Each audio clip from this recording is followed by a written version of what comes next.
Wolfiga siis tahame ette võtta, et see palju ilusamaks ja atraktiivsemaks teha. Noored daamid meile välja pakkusid, et vallamaja on siin, muuseum on siin, viinaköök ehk kultuurikeskus on siin taga. See siit läbi jookseb Pärna allee ja see on siis väljak, mis läheb kuni sinna kultuurikeskuseni ja siia tekib siis selline ringjas väljaku südamik ja siia tekib siis selline see käigukaar. Olulised asjad, mis muudavad liikumist kindlasti alevikus, on see, et siit, kus on tänane vallamaja parkla siin kõrval, see kaob ära ja parkimine liigub siia perearstikeskuse poole otsa peale. Kaob ära veel üks liikumistee, et kuna sellest tuleb ju jalakäijate tänavat, et ta istub siin küll Pärna alleega, siia tehakse siis sellised liiklust rahustavad lahendused, et sinna pannakse selline täringukivi nimetatakse, et sa võtaksid kindlasti hoosed maha ja kaob ära siit see ühendus Sauna tänav. Ehk siis, et sellele kultuurikeskusele juurdepääs hakkab olema sealt üleval poolt pargi ja Sauna tänava kaudu.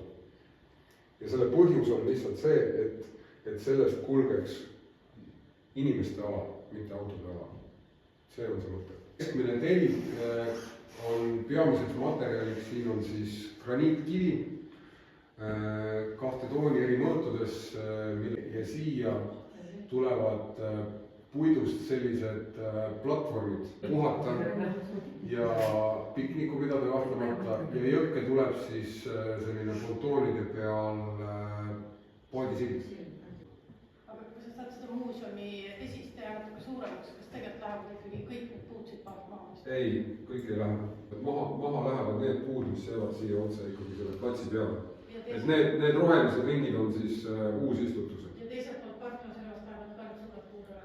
Teiselt poolt parklaservast läheb 1, 2, 3, 4 puud. 4 puud ma näen siin, jah. Praegust Kärjede bussipeatusest rahvast tuleb tegelikult muuseumi tagant ja muuseumi ees läheb otse majade juurde, siin on tohutu rahvapool ja kõik koolilapsed. Aga kust pakuma üle Ripsilla tuleb, kust see kõnnitee tuleb, tuleb see muuseumi eest läbi eest ja saab otsa nagu veel tagant on kõik otse. Seda maja võib igaüks ehitada tagasi, aga seda alleed ei suuda või mitte kunagi tagasi teha.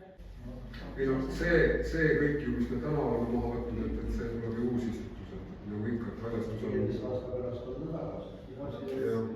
Sügisel saab see täna maha võetud allee saab ju uuesti istutatud. Hakake nüüd veel küsima. Väljak lõppeb ära nüüd seal peale vallamaja.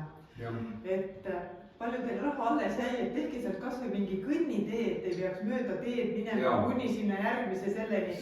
Et see on väga kõige ebamugavam koht Audru alevikus on see, et tuleb minna siit. On plaanis, et seesama kiviplaatides teed, et see taastub ära. Minul on ka küsimus, et see kogu plats on praegu meil näha ja see hall laia on ilmselt on peatee, mida mööda vuranud autod. See hall laijoon on ikka inimeste jaoks, et see hall laijoon, see on kõik ainult jalakäijate jaoks. Aga kus see peatee praegu on, see on see? Peatee on näed, see ei muuda ja Pärna allee kohta, kes ei tea, siis varasemalt kuni selle aastani oli ju Pärna allee oli riigitee. See Pärna allee on täna siis munitsipaaltee nagu iga teine nii-öelda vallatee. Ehituslepingu sõlmida ennem aprilli lõppu ja maikuusest saame ehitamisega alustada. Kui ehitaja esitab meil ajagraafiku, saame täpsemalt teada, et millal midagi toimub, aga aasta lõpuks peab olema asi valmis. Koos kõigi katete ja hallistusega.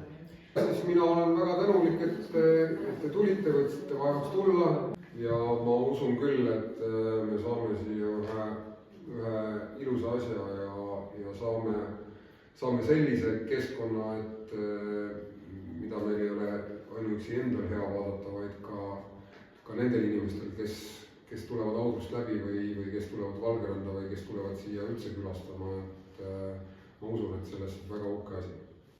Ja ma pean tunnistama, et selle keskväljaku tegemine on mulle endale äärmiselt nagu südamelähedane asi olnud, et ma olen üritanud jah, seda tagant tõugata, et nii kuidas on võimalik ja täna on lihtsalt ka rahalised võimalused jõudnud sinnani, et me saame selle ära teha ja mitte ainult ühte etappi, vaid me saame ta tervenisti ära teha.